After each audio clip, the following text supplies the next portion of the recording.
Quand les nouvelles s'affolent, Métropole fait le point. Le point tous les matins, simultanément sur Radio et Télémétropole. Le point est une courtoisie de Unipièce, Arcordia Shipping et Lissa Lotto.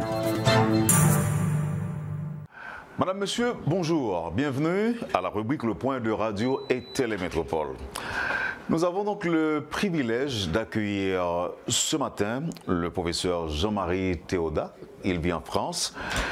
Et c'est avec plaisir qu'on l'accueille pour commenter l'actualité en général, l'actualité en Haïti. Nous avons eu le privilège de regarder cette interview qu'il a accordée à France 24 tout de suite après les événements de la semaine dernière. Évidemment, on s'est inspiré de cette interview pour pouvoir lui parler. Professeur Théodat, bonjour. Merci d'accepter l'invitation de Radio et Télémétropole.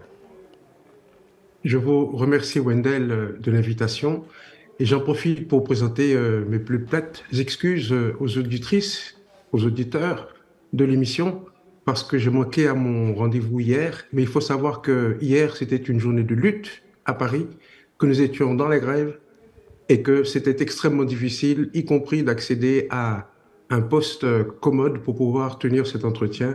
Donc, recevez mes plus plates excuses et c'est un vrai plaisir d'être avec vous enfin ce matin. Hier, c'était une journée de lutte, vous avez dit, et là je reprends vos propres mots, professeur. Et dans l'interview, vous avez parlé aussi de la lutte qui doit continuer en Haïti. Êtes-vous en train de nous dire que, même en France, vous participez à toutes les luttes pour un changement? Vous savez, vous avez dit tout à l'heure en introduction que je vivais à Paris, mais mon cœur continue de battre à Port-au-Prince et je suis de toutes vos luttes, de la même façon que tout ce qui se passe ici à Paris me concerne parce que j'y habite, j'y ai vécu depuis plus de 30 ans et aussi parce que c'est dans la lutte que se construit un avenir commun, un avenir partagé. Et quel que soit l'endroit, je pense que être citoyen, être conscient, c'est participer à toutes les luttes de son époque. Malgré tout ce qui se passe en Haïti, vous restez en contact avec vos proches. Ils vous informent de ce qu'ils font au quotidien, de la situation globale du pays. Et vous vivez tout ça avec amertume. C'est presque un cauchemar quotidien, même si vous n'êtes pas en Haïti, professeur. Amertume, ce serait beaucoup dire, parce que je ne suis pas du genre amer, je ne suis pas du genre triste non plus, mais avec inquiétude, certainement. Avec beaucoup d'appréhension pour l'avenir, certainement. Mais je ne suis pas non plus, si vous voulez, à pousser des jérémiades à longueur de journée, à ne m'occuper que des choses qui fâchent, comme c'était le titre de l'émission de France 24. Je m'occupe aussi de culture, de littérature. Et Haïti a bien plus que sa misère à raconter au reste du monde. Nous avons un message beaucoup plus complexe, beaucoup plus... j'ai envie de dire, beaucoup plus joyeux même que cela, et je m'en occupe aussi. Nous avons fait des commentaires en regardant ce tableau qui est juste derrière vous, professeur. Voilà. Merci. Ça, ce qui permet au public de se faire une idée de ce que je parle. D'abord, c'est un beau tableau et qui rappelle exactement la vie à la campagne, le paysage haïtien. C'est pour expliquer effectivement que vous partez avec Haïti, même si vous vivez à Paris depuis 30 ans, mais Haïti est présent en vous, avec vous, partout où vous êtes. Je pense que c'est valable pour tout le monde, dans la mesure où nous partons et nous transportons avec nous nos racines, que l'on remet en terre, quel que soit le terreau que l'on rencontre, et ce que nous avons de plus fin, de plus fort et de plus beau en Haïti, c'est notre culture, et cette culture-là, je la porte avec moi partout, véritablement comme un drapeau, j'ai envie de dire. C'est-à-dire, c'est la langue, c'est la cuisine, c'est la peinture, c'est la musique que vous avez derrière moi, mais vous avez, en plus donc de ce tableau magnifique qui est un paysage bucolique et champêtre, vous avez une très belle toile également de Iris Lahens, et un autre de Sergine André, qui sont d'autres artistes haïtiennes, des femmes de très grand talent. C'est vous dire donc que ce n'est pas seulement un Haïti mythique, un Haïti rêvé, c'est un Haïti au quotidien que je porte avec moi, et c'est ce pays qui me fait vivre. Je pense que France 24 a pensé à vous après les événements de la semaine dernière. Et là, à vous entendre parler, on se rend compte que vous vivez ce qui se passe d'une façon ou d'une autre. D'abord, le titre est inspirant. Le titre de France 24, peut-on sauver Haïti? On pose la question, on se pose la question. Moi, j'ajouterais... est-ce qu'il y a vraiment de l'espoir pour sauver Haïti, professeur? Je vous remercie de me donner l'occasion justement de revenir sur ce concept de sauver, si vous voulez, qui est en fait du registre du religieux. Si vous posez la question à 90% de nos compatriotes, ils vont vous dire soit il faut remettre Jésus à Jésus le cas d'Haïti, c'est souvent ce que j'ai entendu, il faut remettre le cas de notre pays entre les mains du bon Dieu. D'autres vous diront qu'il faut faire un retour au Guinéen, et enfin d'autres vous diront qu'il faut donner le pays à des étrangers qui seraient mieux capables de le gérer que nous. Moi, je ne suis pas du tout dans ce registre-là. Il ne s'agit pas de sauver, il s'agit de construire.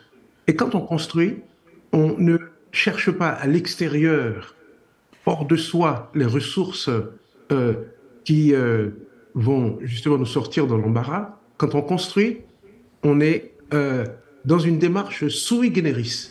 Nous avons dans le pays les ressources mentales, les ressources intellectuelles, pour ne rien dire des ressources naturelles, pour construire un avenir commun. Et c'est ce discours-là qu'il faut tenir au peuple. Il ne s'agit pas de nous sauver. Il ne s'agit pas d'aller sauver Haïti comme on sauve quelqu'un qui est en train de se noyer en mer. Cette image d'un pays aux abois, d'un pays en naufrage, est une image commode qui permet justement aux uns et aux autres de nous imposer un discours lénifiant, un discours infantilisant, alors qu'il faudrait réveiller dans notre peuple je dirais cet instinct de survie, cet instinct de la lutte qui a accompagné nos ancêtres dès le moment qu'ils ont descendu du bateau négrier. Et le discours, vous savez, je vais aller encore plus loin avec vous, et je pense qu'entre Haïtiens, on se comprendra mieux. Ce que je vous dis là, je ne l'aurais pas dit aux Blancs. Je pense que les gens tels que Tilapli, Iso, Barbecue et autres sont des représentants caricaturaux d'un discours populaire qui aspire à plus de dignité, plus de reconnaissance et en fait à un avenir plus digne, mais que eux, ils le font d'une façon brouillon, d'une façon violente et d'une façon qui ne laisse la place à aucun espoir. Mais en fait, ils sont les héritiers, j'ai envie de dire, dérangés, déroutés, dégénérés d'un discours, d'un idéal qui est celui des marrons. Parce que lorsque j'écoute parfois Barbecue, je me dis qu'il a en fait, si on enlève la gouaille violente et surtout si on enlève les actes absolument sanguinaires qu'il a pu commettre et on ne garde que le discours, je me dis qu'il a en fait usurpé le discours de Boukman. Il a pris le discours de Macandal, il s'en est fait un masque pour se présenter comme une brebis, alors qu'en fait c'est un loup qui s'est introduit dans la bergerie. Et c'est ça le véritable danger. Le danger que l'idéal de liberté, de solidarité qui a porté ce pays à être le premier de l'ère moderne, à véritablement abolir les distinctions entre les hommes et les femmes qui ont rapport avec la couleur, avec la race, etc., et qui aujourd'hui est totalement décrié par ces gangsters. Donc, il ne faut pas sauver Haïti. Il faut que nous autres Haïtiens, nous prenions toute la mesure de la promesse de notre révolution historique pour construire un avenir commun. C'est beaucoup dire quand on sait, quand on constate la façon qu'on est divisé en Haïti. Et pour construire le pays, je ne vais même pas dire pour reconstruire, disons pour construire, pour fonder Haïti, il faut véritablement un véritable vivre ensemble, professeur. Il faut un vivre ensemble que nous avons connu. Et j'ai envie de faire le parallèle avec la France, justement, qui sont les deux pays auxquels je suis attaché, par des racines et par des attaches évidentes, d'accord? Et qui ont connu, dans l'histoire récente, dans l'histoire moderne, une trajectoire à peu près parallèle. Au sens que l'un et l'autre, nous avons fait une révolution qui a considéré que les principes fondateurs d'une nation, ce n'était ni la couleur, ni la race, ni la religion, ni le sang, mais les principes. Principes d'égalité, de liberté et de fraternité. Ces principes-là, nous, en Haïti, nous en avons fait des valeurs familiales, des valeurs culturelles. Nous en avons fait une éthique qui existe encore aujourd'hui, même si elle est battue en brèche. C'est-à-dire, lorsque l'on parle de solidarité entre les familles, lorsque l'on parle de solidarité de quartier, moi j'ai des amis d'enfance qui, avec le temps, sont devenus aussi proches que des frères, aussi proches que des sœurs. Et ça, c'est notre tradition, je dirais, justement de la cohésion sociale qui justifie et qui explique cela. Tandis qu'en France, cette cohésion sociale qui existait certainement aussi au temps des sans-culottes et qui a porté la révolution dans son élan, s'est progressivement déplacée de la sphère privée vers la sphère publique pour devenir la responsabilité d'État, c'est-à-dire c'est l'État qui s'occupe des retraites, c'est l'État qui s'occupe de la sécurité sociale, c'est l'État finalement qui garantit justement cette liberté et cette solidarité entre les individus par le biais de la cotisation. En d'autres termes, les Français ont formalisé ce qui était un idéal diffus par des dispositions d'État. Nous, en Haïti, nous n'avons pas fait ce transfert-là. Nous l'avons tout laissé sur un mode privé, c'est-à-dire c'est encore à titre privé que l'on prend en charge les personnes qui ne peuvent plus travailler, c'est à titre privé que l'on s'en sort lorsqu'on est dans l'embarras à cause du chômage, etc. Tandis que l'État ne s'occupe pas de tout cela. Et c'est ici que se fait véritablement la différence. Il nous faut, en Haïti, capitaliser sur les valeurs intrinsèques de notre sociabilité pour construire un État moderne. Et c'est ça que nous n'avons pas réussi à faire. Aujourd'hui, l'Haïti est différente de ce que vous avez connu. C'est un pays qui est donc pris en otage par des caïds, par des bandits. La région métropolitaine de Port-au-Prince est totalement encerclée par des gangs. L'histoire de vos proches que vous avez racontée lors de l'interview accordée à France 24 est une preuve éloquente de la réalité que l'on vit. Et toujours dans le cadre de cette interview, professeur, vous avez affirmé que la communauté internationale est directement responsable de ce qui se passe en Haïti. Comment pourriez-vous nous aider à mieux comprendre cette responsabilité de la communauté internationale? Vous avez bien insisté sur le directement. Effectivement, j'ai répondu à cette question avec un certain aplomb en insistant sur le directement parce que Haïti étant une île ou une presqu'île, la République dominicaine occupant l'autre partie de notre territoire insulaire, les éléments, on va dire les facteurs de trouble, de destruction de notre société haïtienne sont clairement identifiés.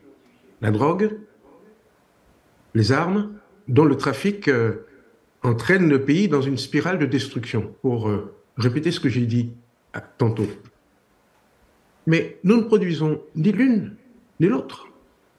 Cela veut dire que lorsque nous parlons de communauté internationale, en prenant le terme au pied de la lettre, cela veut dire l'ensemble des nations qui, de près ou de loin, constituent notre paysage vicinal. Donc, cela veut dire les pays latino-américains et notre grand voisin, les États-Unis d'Amérique. Nous pouvons dire que si, dans le cadre justement de notre communauté de nations latino-américaines ou tout simplement de l'hémisphère occidental, il y avait le souci du bien-être d'Haïti, ces pays auraient pu, en faisant un petit peu plus attention à ceux qui sortent de chez eux, veiller à un meilleur contrôle justement de ce qui entre sur le territoire haïtien, puisque nous n'avons le contrôle ni de la haute mer, qui relève de la marine américaine, ni bien entendu des airs, parce que les avions qui atterrissent dans les aéroports improvisés d'Haïti, et d'après les sources très informelles que j'ai, on en compterait plus d'une centaine réparties aux quatre coins de la République, c'est-à-dire des pistes d'atterrissage marron, des pistes sauvages, sur lesquelles des petits avions atterrissent ou décollent avec de la marchandise qui relève évidemment d'un trafic illicite. Si la communauté internationale voulait véritablement nous aider, il suffirait d'arrêter à la source ces armes et ces drogues, et Haïti s'en trouverait, pour ainsi dire, débarrassé. Or, dans le même temps, on se rend compte que les Haïtiens sont incapables de quitter le territoire pour se rendre, ne serait-ce que de l'autre côté du canal du Vent, pour se rendre, par exemple, en Floride. Or, ça veut dire qu'il y a une volonté manifeste de maintenir Haïti la tête sous l'eau, c'est-à-dire en créant toutes les conditions de déstabilisation du territoire et en même temps en empêchant la population de trouver une issue de secours. Je pense que c'est une politique éminemment cynique, dans la mesure où nous n'avons ni les moyens matériels de faire face à cette invasion de véritables poisons dans notre économie nationale, ni nous n'avons les moyens d'empêcher, je dirais, que ces crimes se perpétuent, parce que qui dit drogue dit armes de guerre pour les accompagner, et notre population est, de façon légendaire, une population éminemment pacifique. Dans ce cas-là, professeur, quel est le rôle des élites haïtiennes? Quelle est la responsabilité de nos élites dans la dégradation du pays? D'autant que, toujours dans cette même interview, vous avez souligné que les gangs sont les créations des pouvoirs, des différents pouvoirs qui se sont succédés. Quelle est la responsabilité de nos élites politiques, de nos élites économiques, parallèlement au travail de la communauté internationale? Je pense que la responsabilité, elle est partagée. À trop vouloir pointer les élites, on oublie, si vous voulez, cette majorité silencieuse dont nous faisons parfois partie et qui constate les bras ballants le pays à la dérive, comme si l'élite avait véritablement tous les leviers entre les mains. Puis le mot élite fait un peu peur, parce qu'il y a souvent une connotation raciste derrière cela, et moi je ne veux pas tomber dedans. Il y a une sorte de rengaine anti-siwo-libanaise, anti-mulâtre, anti-rouge, etc. Je pense que ce sont des écrans de fumée qui ne servent justement qu'à nous emboucaner et qu'à nous éviter, qu'à nous empêcher de voir le problème par les racines. Il faut dire concrètement qu'il y a, et ceci à toutes les échelles de notre société, c'est-à-dire depuis les catégories les plus populaires jusque dans les catégories les plus huppées, d'accord, des gens qui sont motivés par une éthique autoritaire, une éthique de la violence, une éthique de graines d'embouda, une éthique de graines plein, qui fait qu'ils déploient toute une panoplie de moyens pour rendre je dirais, la vie difficile aux autres dans l'idée de s'arranger soi-même.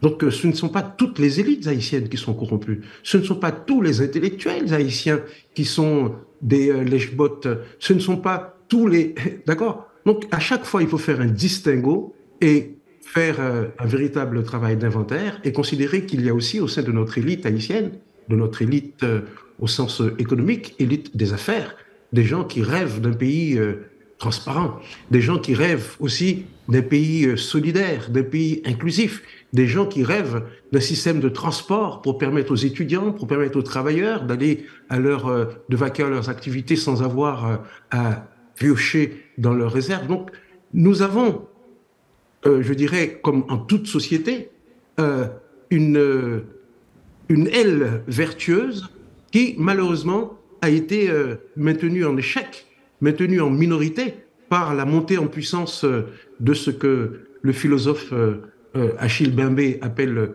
le brutalisme contemporain, c'est-à-dire la montée en puissance d'une idéologie du cynisme, d'une idéologie égoïste, d'une idéologie de la vulgarité qui donne la prime, je dirais, aux plus audacieux et aux plus vulgaires, alors que ce dont nous avons véritablement besoin, c'est comme vous disiez tout à l'heure, d'un vivre ensemble, mais surtout d'une intelligence collective qui fasse fond sur les vertus traditionnelles de notre peuple pour donner une véritable chance au changement. Et ça, moi, j'y crois. Vous y croyez? Vous avez de l'espoir qu'Haïti, aujourd'hui, une boîte de Pandore, Haïti, une pétrolière, sera un autre pays bientôt? Si oui, professeur, comment s'y prendre? Je dirais, pour être honnête, que ce n'est pas d'espoir dont j'ai parlé de courage.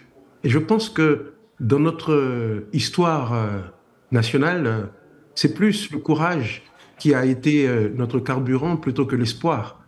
Parce que Haïti, au moment de la Crête à Pirot, au moment de la bataille de Vertières, dont nous allons fêter le 220e anniversaire, n'avait aucune chance de salut. Il n'y avait aucun État au monde pour nous aider, véritablement et sincèrement, personne pour parier ne serait-ce qu'une gourde sur notre chance de l'emporter contre la puissance la plus militairement équipée de l'époque. Je parle de l'armée napoléonienne. Donc, nous sommes sortis de l'histoire par le haut, mais aussi par surprise. C'est dire par conséquent que ce n'est pas l'espoir qui nous a guidés, mais le courage de ceux qui, dans une situation désespérée, ont su faire une sorte de percée, justement, comme à la Crête à Pirot, pour aller vers la lumière.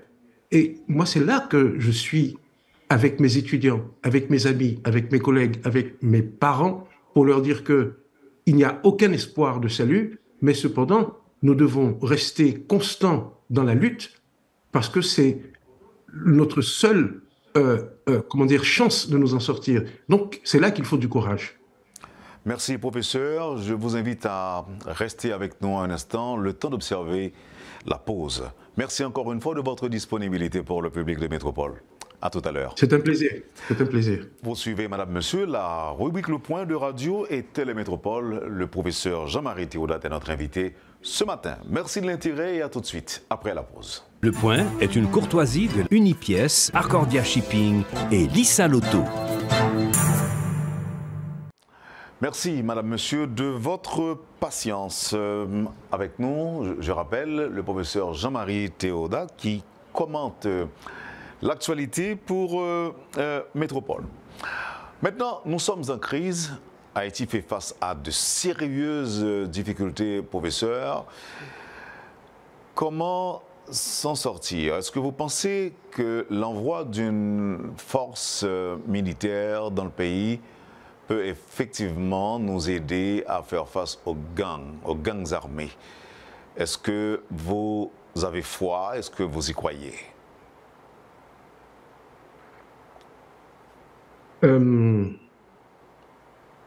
En créole, il dit la bouille chaude ou elle sous-côté. Et avant de répondre directement à votre réponse, à votre question qui est brûlante, j'essaierai, si vous voulez, j'essaierai une solution alternative. Je donnerai, je dirais, à la solidarité nationale, à l'esprit national, à l'esprit, j'ai envie de dire, de Vertières, une dernière chance. Parce qu'à chaque fois que des soldats étrangers volent au secours de notre pays, qu'on le veuille ou non, il y a un peu de notre fierté qui se trouve blessée. Nous nous disons que ce n'est pas véritablement ce qui était prévu à Vertières. Ce n'était pas le plan de notre indépendance acquise de façon glorieuse. Donc, moi, je dirais qu'il nous faudrait des leaders avec assez de cœur, assez de courage pour donner un ultimatum aux gangsters, pour rappeler, puisqu'ils ont, paraît-il, accès à ces gangsters, puisque certains se sont même prévalus de pouvoir leur téléphoner à tout moment, puisqu'ils étaient des citoyens comme les autres. Moi, j'ai envie de dire chiche. Convoquons ces gens-là, demandons-leur de déposer les armes en leur donnant une ultime chance, justement, de réintégrer la société civile avec les honneurs qui leur seraient dus, parce qu'ils rendraient un énorme service à la société, un énorme service à la nation. Et si j'ai la chance d'être aujourd'hui écouté par l'un de ces gangsters, et je m'adresse directement à eux, je demanderai à Jimmy Cherizier, en tant que digne frère, parce qu'il n'est pas si différent de nous autres, en fait. Et si les cartes avaient été brassées d'une autre manière, j'aurais pu moi-même finir comme lui, avec une arme à la main, et au bout, si vous voulez, à la tête d'un gang. Mais bon, c'est juste le hasard qui m'a fait tomber de l'autre côté de la barre. Eh bien, j'ai envie de lui dire qu'au-delà de tout ce qui nous divise, nous qui sommes frères, moi-même avec vous, qui fêtent dans le même pays, qui gagnent même 100 capoules dans le vin de nous, et nous-mêmes qui héritiers de même révolution glorieuse, ça, moi-même, moi, Mando, ou même barbecue, si véritablement tout soit abdié ou quoi là-dedans, on va payer en dernière chance, et bien, peut-être pas en tout en dernière chance pour nous sortir par le haut, que c'est pas obligé voisins qui viennent aider nous résoudre le problème ça, et que c'est entre Haïtiens. En sachant que Zamsao, qui n'en ce sont nos propres frères qui en sont victimes, nos propres sœurs qui sont violées, nos propres enfants qui sont terrorisés. Et que dans le fond, ils sont en train d'écrire une page macabre d'une histoire qui fut glorieuse. Or, si demain, nous apprenions qu'une sorte de trêve nationale, une réelle, mais pour cela, il faut une autorité morale, quelqu'un qui soit véritablement au-dessus de tout soupçon pour garantir à ces gangsters, non pas une impunité, parce qu'il y a des crimes qui sont imprescriptibles, d'accord, mais au moins un traitement digne dans le cadre d'une solution nationale de grande envergure, je pense qu'il y a toujours un chemin vers la lumière pour atteindre même les cœurs de pierre des bandits les plus féroces. Moi, je pense qu'il faut tenir un discours comme ça avant d'éviter les étrangers. Mais maintenant, il y a des gens qui suivent dans l'art, ils sont capables de dire, ils sont victimes, ils sont décapitalisés, il y a un pile orphelin, il y a eu des femmes tuées, massacrées, violées. Après cette forme, par contre, qui est capable de brûler ça, de considération ou bien de reconsidération des bandits criminels, comment on est capable de garder les gens qui étaient victimes? Qui parole nous avons gagné pour eux qui blessés dans leur chair, dans leur sang, ils ont perdu petit, ils ont perdu mari. La police nationale, par exemple, là, nous avons une vingtaine de morts depuis l'année a commencé. Et c'est des œuvres des bandits. Qui parole? Là, nous finissons par là avec bandits, qui parole n'a bien pour moun ça eux-mêmes? Eh bien, c'est là que plan ça, les fait pour lui inclut ça que bon philosophe allemand qui est Peter Sloterdijk, il est ça la métanoïa. Métanoïa, ça veut dire une sorte de psychanalyse collective. Côté, nous mettons toute cacachate qui était en boîte dehors. Pour nous laver tout le linge sale en famille, pour nous dire que pays ça, que nous recevons en héritage là, c'est pas n'importe quel flingue-bédingue, c'est pas un bout vidé lié. Haïti représente un véritable patrimoine sur le plan historique, intellectuel, que nous avons une responsabilité historique pour nous transmettre à d'autres générations de la façon la plus digne possible. Lorsque nous-mêmes nous dignes de nos aînés, il faut que nous pensions tout que ça cap vinde, il faut que digne de nous. Or, ce qui restera de notre époque, c'est l'image justement de la barbarie représentée par Jimmy Chérizier. Hier, moi j'ai découvert l'interview un peu comme vous, c'est-à-dire France 24, moi j'y vais pour donner un entretien, je suis filmé, je ne sais pas quelle est la nature des films, de l'image qui est diffusée, et surtout pas, je ne sais pas quelles sont les images qui sont projetées au fond, mais je suis scandalisé lorsque je vois mon image superposée à celle de Jimmy Chérizier. C'est-à-dire, c'est pour moi une sorte d'oxymore visuel complet. C'est me juxtaposer à l'antithèse de ce que je représente. Et je sens que c'est l'image de Chérizier qui restera de notre époque, et certainement pas la mienne. Donc, je me sens quelque part frustré par cette superposition-là. Donc, il nous faut dépasser la limite, je dirais, de cette opposition entre eux et nous, pour dire qu'en fait, c'est notre histoire commune qui est en cause. C'est tout peuple-là que nous devons être liés ensemble. Donc, nous ne pouvons pas le Jimmy Chérizier et puis toute l'autre acolyte Léo en blanc, Saint-Poundine, nous mettre à aller, donc tout est bien dans le meilleur des mondes. Non, il y a bien des comptes pour y rendre. Mais moi, je dis nous ne pouvons pas l'ajouter abcès sous clou. Parce que si demain, il y a une intervention étrangère qui fait, c'est-à-dire qu'on armé, quelle que soit volonté que nous gagnons, il y a pile l'autre monde qui peut mourir.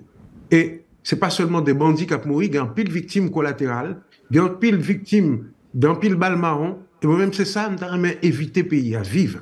Si nous sommes capables, dans un moment, c'est un vrai miracle. Il faut que nous ayons un monde avec un charisme. Alors, je ne vais pas faire polémique, je ne vais pas faire politique. Même si en 1991, les titides, t'es en bandition, les messieurs, t'es sous boule piquée. Monsieur, t'es capable de quel discours ça, que t'es capable de dire, en nous toutes marcher dans la même direction, parce que c'est volonté populaire là qu'il était censé incarner. Mais malheureusement, monsieur perd du fil, et puis discours ça, je dis, il est tellement galvaudé que personne ne va le croire là-dedans encore. Mais moi-même me le dit que c'était justement en figure historique au-dessus de tout soupçon à la mesure d'Aristide de 1991-90 que nous avons besoin dans un moment ça pour retirer Haïti dans hing-hang là. Gagner des pays qui disent aux ses amis Haïti qui a adopté une série de mesures. Ils ont décidé sanctionner des personnalités politiques et économiques, pensant que de telles décisions sont capables, par exemple, provoquer une certaine accalmie dans la question kidnapping, dans la question violence, dans la question criminalité en Haïti. Mais environ 2 mois après, situation vient plus mal, pour ne pas dire que nous ne pouvons pas accalmer ça. Comment on est capable d'analyser cette décision de ces pays dits amis, et même les Nations Unies ont annoncé que les pas mettre une liste dehors, tout, pas sanctionner le monde tout. En plus des discussions qu'on préconisait, est-ce que vous croyez que effectivement ça capable mener nous non point pour éviter que nous arrivions dans la question débarquement d'une force étrangère en Haïti? Mon proverbe créole qui dit hypocrisie c'est l'isaille. Et j'ai l'impression que la communauté internationale là, c'est l'isaille qui fait avec nous, les prend type de mesure ça. Qui ça? C'est l'isaille. Pourquoi ça c'est hypocrisie? Parce que leur monde ou a participé dans l'activité vendre drogue, vendre armes, faire bagaille qui pas bon, bagaille c'est eux qui te trace. Et lorsque ou entrer dans une sphère d'action politique qui mène à rencontrer une série de leaders du premier monde, on peut rencontrer la présidente de la France, on peut rencontrer le président des États-Unis, ou gain ambassade, bon, ça, ou gain des agents secrets, ou gain des services qui veillé, qui épluché vraiment au peigne fin le passé de chaque dirigeant de tout pays côté ou gain contact avec eux.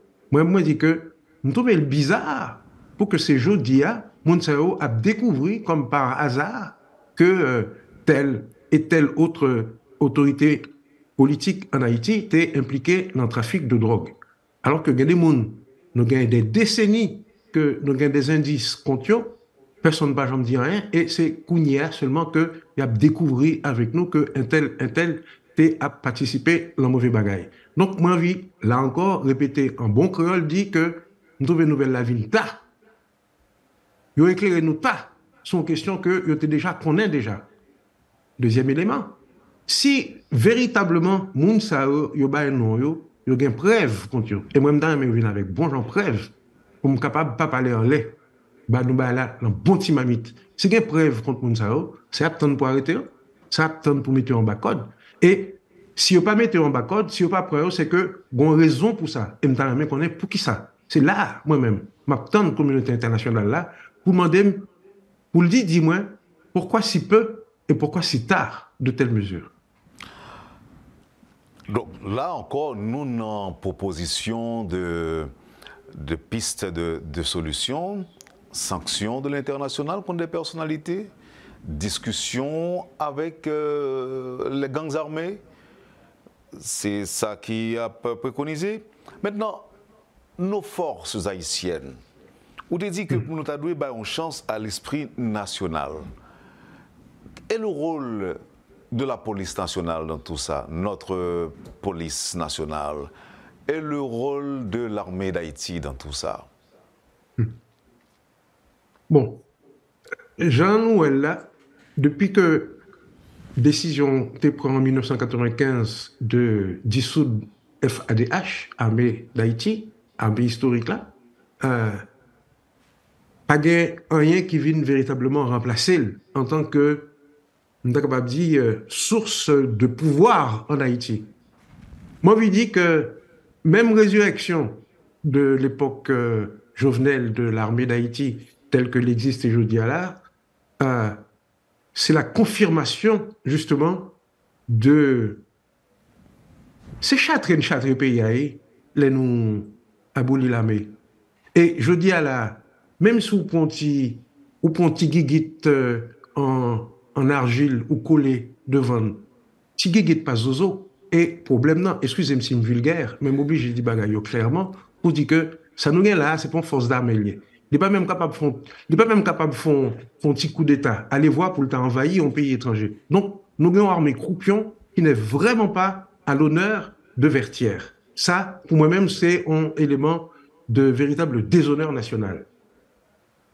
C'est-à-dire, il y a une ingratitude à enlever à ce peuple le moyen qui a été l'arme et l'outil solennel de sa souveraineté. On aurait pu réformer l'armée, mais surtout pas la dissoudre. Ça, c'est un premier élément. Maintenant, quant à la police, nous savons qu'elle est profondément sous-entraînée, sous-équipée, et surtout, elle est sous-éduquée.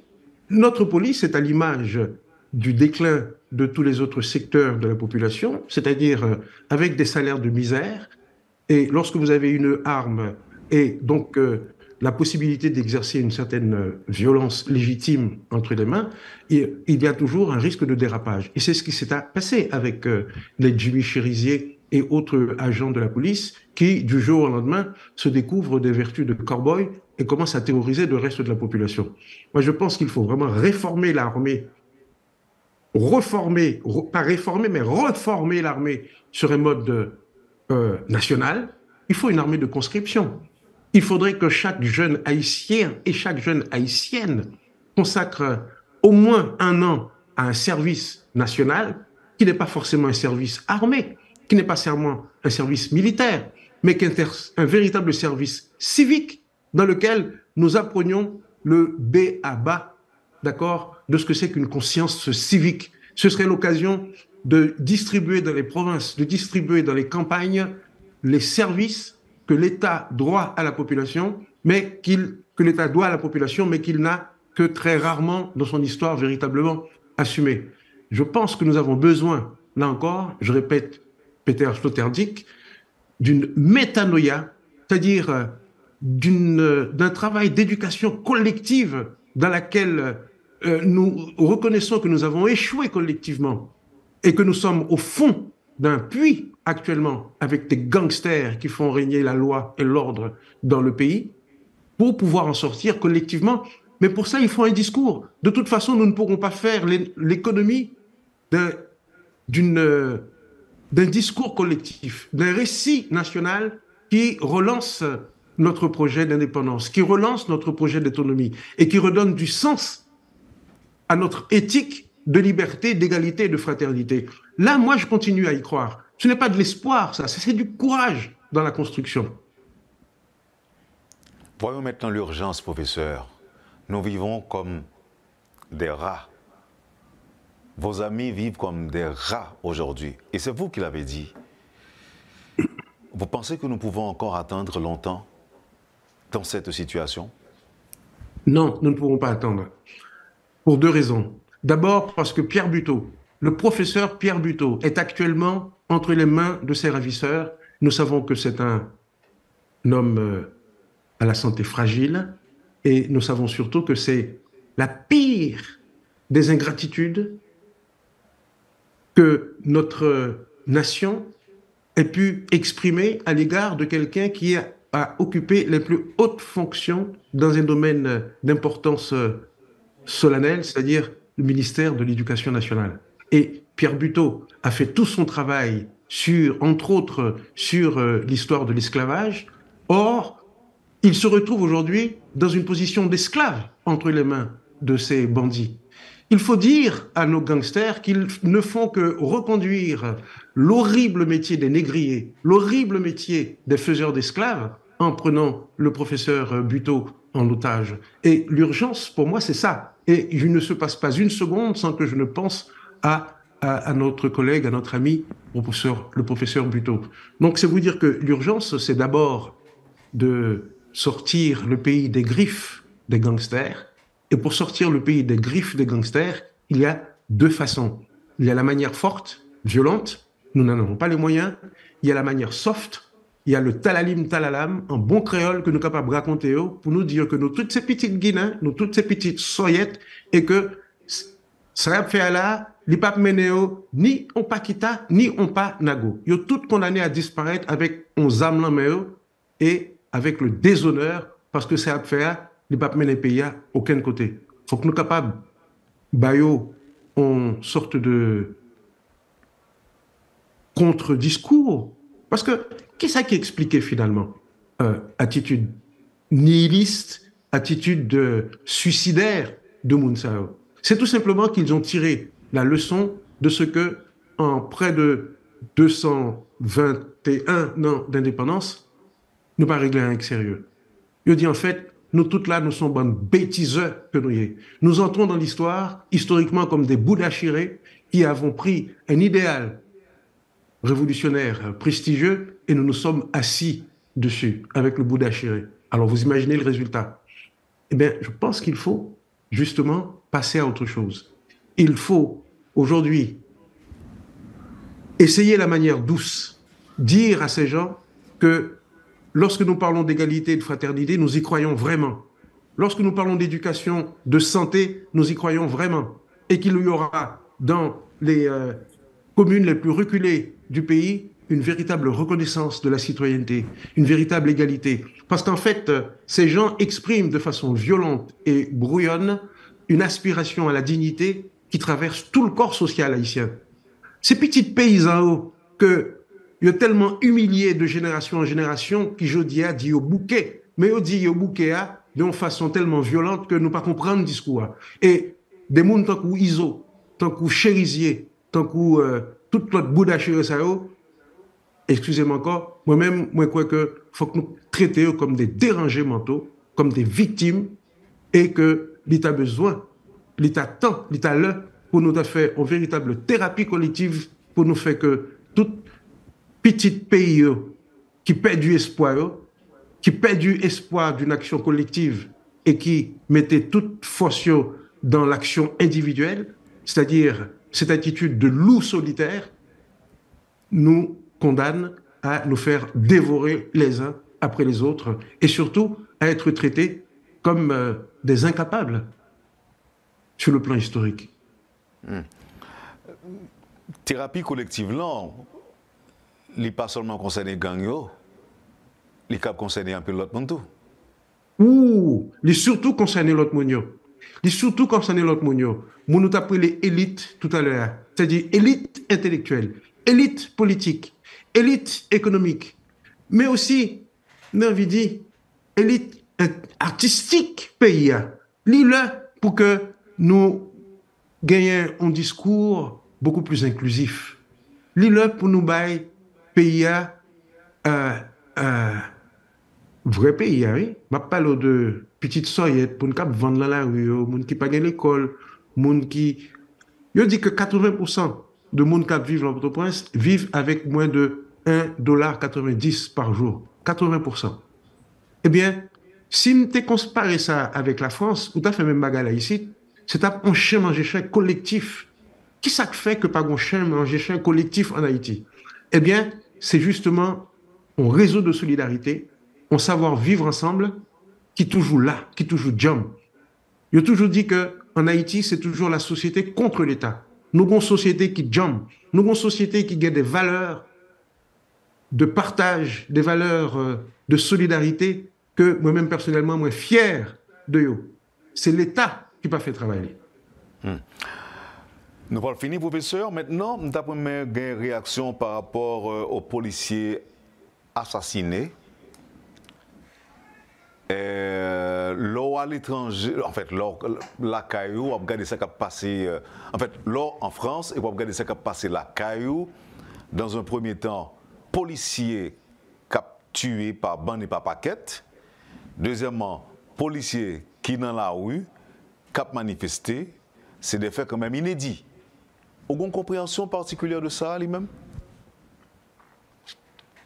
Ça fait me penser que, quel que soit moun n'a pas les de l'IA, depuis son haïtien nié, quel que soit ça crivé, les tout mentés. Ou bien, si son bon bagaille, son fierté lié moins, si son bon bagaille, il fait la peine, il fait mal.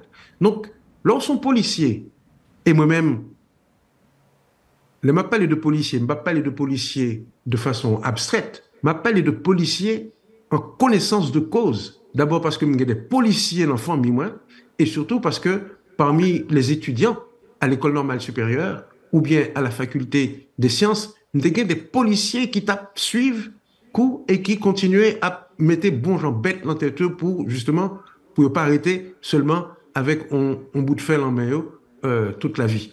Donc, moi-même, je considère qu'un policier, c'est un monde qui exerçait une tâche de haute importance pour l'État, c'est comme un militaire. Et là où dit protéger et servir, c'est exactement la même chose que pour un militaire, sauf que là, c'est protéger et servir à l'intérieur, tandis que militaire, là, il est censé protéger et servir contre les ennemis extérieurs. Mais où apprendre que ce sont des policiers qui ont attaqué, moi-même d'abord, je me connais qui est-ce qui a attaqué eux. Si ces gangsters, à plus forte raison, ils ont mérité un patassuel historique pour nous faire payer ça. Et puis tout, moi, je dis que, étant donné que c'est la police qui dernière force qui représentait la souveraineté nationale là, les où attaquer la police, c'est moi-même qui ai attaqué. Les où tuer un policier, c'est petit que moi. Je me sentis qui sacrifiait. Et bien entendu, mon coup est bien bas. Devant mémoire, plus de vingtaine de policiers qui tombaient là, et m'a envie de dire que ça n'a pas perdu. Parce que nous-mêmes qui là, qui vivants, n'a perpétué mémoire, n'a perpétué lutte. Et là, moi, dit que la lutte continue, nous connaissons que son lutte qui marque 100. Et donc, policiers, ça pour moi, ce sont des martyrs de la lutte nationale vers plus de dignité. Alors, plus d'une cinquantaine l'année dernière, quand on était dans 53-54, et déjà plus d'une vingtaine en un mois, au cours du mois de janvier. C'est soulevé bilan de policiers qui massacraient, que bandits tuaient. Alors, pour nous capables à répondre à la question que tu posée maintenant, puisqu'il fallait être pratique, donner une réponse pratique à une réponse extrêmement précise. Moi-même, moi dit que je pensais que seule façon pour nous résoudre le problème, ça, c'est à faire de la police nationale le lieu justement de l'exercice de ce service national que n'a demandé chaque jeune garçon et chaque jeune femme pendant au moins une année. Là, ça nous avons une police nationale qui t'a gagné en figure, qui t'a gagné monde pour le répartir dans tout coin pays. Parce que Haïti, avec près de 11 millions d'habitants, nous pas même 10 000 policiers pour faire le travail là. C'est-à-dire que nous pas gagné, lorsqu'on comparer le nombre de policiers par tête d'habitants entre Haïti et la France, si nous gagné aussi, si tu gagné en France aussi peu de policiers par tête d'habitants, pays ça c'est encore on chien manger chien que le tapier. Parce que ici, nous avons des policiers à tous les coins de rue. Et pourtant, ça n'a pas empêché que gagne des problèmes de violence, des problèmes de délinquance. Tandis que nous-mêmes en Haïti, avec si peu de policiers, nous sommes capables de dire que le pays est relativement paisible, là que ce n'est pas gangster, qui a essayé de mettre escombrite là-dedans.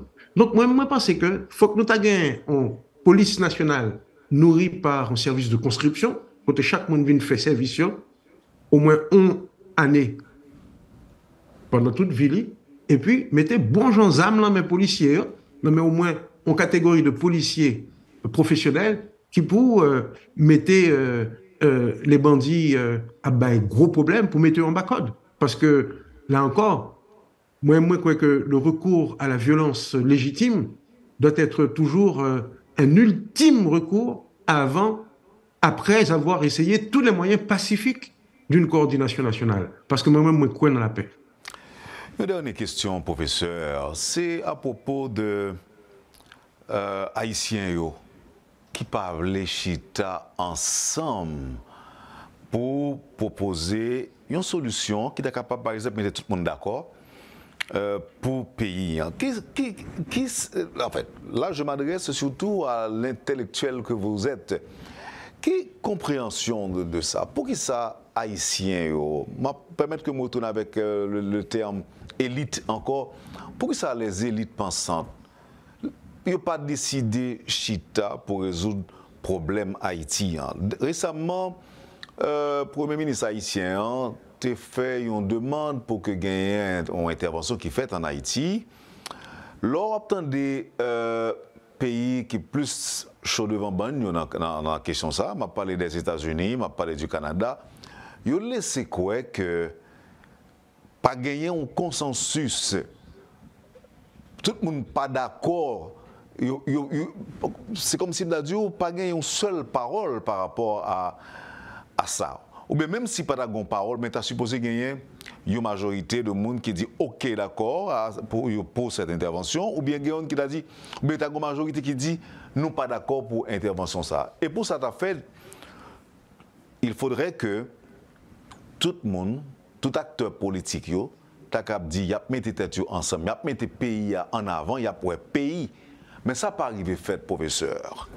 Qu'est-ce qui s'est passé d'abord? Comment expliquer ce refus de chita ensemble en Haïti? Alors, moi, vidéo, en bon créole, je ne vais pas dans un calebasse. Soit le cas en cordonnier, on va commander le temps en costume pour. Au sens que nous avons là un personnel politique qui n'est pas véritablement représentatif de la volonté populaire, de la volonté nationale. Au sens que Haïti n'a pas gagné ni député digne de ce nom, ni sénateur. Et puis tout, l'on regarde du côté des partis politiques, les partis politiques sont plutôt je dirais, des clans. Il en faut, hein, bien sûr, mais cela ne s'est jamais traduit par un programme politique bien différencié, capable de mobiliser véritablement du monde. En d'autres termes, ce serait le contraire qui m'aurait étonné. Que dans un pays où la vie politique est aussi atone, est aussi pauvre, d'accord, que l'on puisse avoir un personnel politique porteur d'un discours véritablement, on va dire, novateur et surtout capable d'exprimer la volonté populaire. La plupart de nos députés, la plupart de nos sénateurs et Dieu merci, il n'y en a pratiquement plus. Et Dieu merci, il y en a quand même qui sauvent l'honneur, et j'en connais, ils se reconnaîtront dans mon discours, d'accord? Il y en a quand même qui font du très bon travail. Mais nous avons aussi beaucoup qui sont arrivés au pouvoir par des moyens extrêmement louches et qui, à l'intérieur du Sénat ou de la Chambre des députés, sont un véritable déshonneur pour notre culture, pour le statut d'Haïti par rapport au reste de l'histoire. Et je n'ai même pas besoin de citer des noms pour dire que nos deux chambres sont truffées de Bouddha Chiré qui n'ont absolument rien à y faire dans un temps où il y aurait des personnalités vraiment formées pour faire le travail. Passons. Cela veut dire que, n'ayant pas à la Chambre, ni du Sénat, ni des députés, le débat du niveau qui permette justement de faire surgir l'intérêt et l'esprit national, dans les moments solennels où il faut trouver des interlocuteurs pour porter le discours et effectivement construire un consensus, il n'y a personne. Haïti se traduit par un véritable désert sur le plan politique, et ceci n'est pas un résultat fortuit. C'est la conséquence, justement, de la pratique autoritaire du pouvoir. C'est la conséquence d'un pouvoir monarchique au sens d'un seul aux commandes et autour de lui, il a fait le vide en n'exerçant pas, en ne laissant pas la population, justement, députer, c'est-à-dire demander à la députation les personnes capables de représenter véritablement ses intérêts. Donc, on va dire, pour être synthétique, que nous payons les conséquences d'une attitude autoritaire qui a empêché l'expression d'une authentique volonté populaire par le biais d'élections libres et transparentes. Résultat, nous avons un personnel politique souvent machoquette, et en face, des leaders qui essayent tant bien que mal de constituer, si vous voulez, un discours d'opposition, mais qui sont trop dispersés et qui, surtout, n'ont pas un programme suffisamment clair et démarqué de la réalité pour entraîner du monde. Et moi, c'est cette atonie politique qui me fait peur en Haïti. C'était un plaisir de vous avoir. On a eu un très bon moment, professeur. Merci. Un plaisir partagé.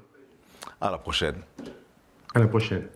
Vous avez suivi, madame, monsieur, la rubrique Le Point de Radio et Télémétropole. Le professeur Jean-Marie Thiodat était notre invité ce matin. Merci de nous avoir acceptés chez vous. Passez une excellente journée avec Métropole et à demain. Quand les nouvelles s'affolent, Métropole fait le point. Le point tous les matins, simultanément sur Radio et Télémétropole. Le Point est une courtoisie de Unipièce, Arcordia Shipping et Lissa Lotto.